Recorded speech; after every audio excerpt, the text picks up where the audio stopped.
مشیر اطلاعات barrister doctor safe نے کہا ہے کہ صوبائی حکومت نے ضلع کرم کے متاثرہ علاقوں میں ضروری اشیاء پر مشتمل 40 گاڑیوں کے کانوائے کو ضلع کرم پہنچا دیا گیا ہے، جن میں 10 گاڑیوں پر مشتمل کانوائے ضلع کلم کے علاقے بگن، جبکہ 30 گاڑیوں پر مشتمل کانوائے پاڑا چنار اور اپر کرم کے علاقوں میں پہنچ چکے ہیں۔ انہوں نے کہا ہے کہ حکومت متاثرین کی بحالی کے لیے مسلسل اقدامات کر رہی ہے۔ بیرسٹر ڈاکٹر سیف نے وضاحت کی کہ یہ امدادی سرگرمی کامیاب مذاکرات کے نتیجے میں ممکن ہو سکی۔ ان مذاکرات میں گرینڈ جرگہ، کرم کمن امیٹھی اور مقامی امن کمیٹیوں نے کلیدی کردار ادا کیا، جس کے نتیجے میں مقامی مظاہرین نے راستوں سے رکاوٹیں ہٹانے اور امدادی سامان کی ترسیل پر اتفاق کیا۔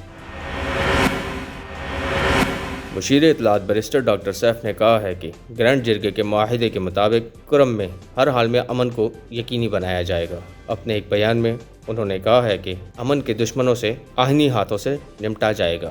بیرسٹر ڈاکٹر سیف نے کہا کہ ڈپٹی کمشنر پر حملہ امن کو سبوتاژ کرنے کی ناکام مذموم سازش تھی۔ انہوں نے کہا کہ کرم کے عوام امن دشمن عناصر سے ہوشیار رہیں اور علاقے میں پائیدار امن کے لیے انتظامیہ اور حکومت کے ساتھ تعاون کریں۔ مشیر اطلاعات نے کہا کہ وزیر اعلیٰ خیبر پختونخوا علی امین گنڈاپور نے سختی سے واقعہ کا نوٹس لیا ہے اور ملوث افراد کو کیفر کردار تک پہنچانے کی ہدایت کی ہے۔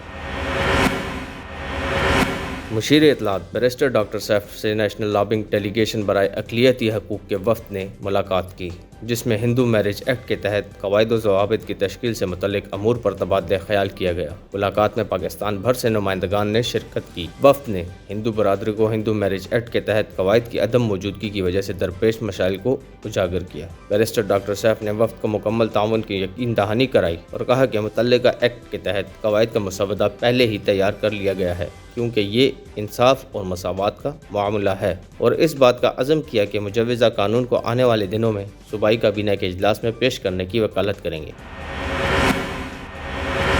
مشیر اطلاعات بیرسٹر ڈاکٹر سیف نے کہا کہ جعلی وفاقی حکومت کو سانحہ ڈی چوک کا پورا حساب دینا ہوگا۔ 26 نومبر کو انسانی حقوق کی پامالی کی نئی داستان رقم کی گئی اور انسانی حقوق کی قومی اور بین الاقوامی تنظیموں نے بھی سانحہ ڈی چوک پر خاموشی سمجھ سے بالاتر ہے۔ بیرسٹر ڈاکٹر سیف نے کہا کہ مسلم لیگ نون ہر دور میں معصوم جانوں کو نگلنے کی روایت پر عمل کرتی رہی ہے۔ ماڈل ٹاؤن میں حاملہ خواتین پر سیدھی گولیاں چلانا مسلم لیگ نون کے ریکارڈ کا حصہ ہے۔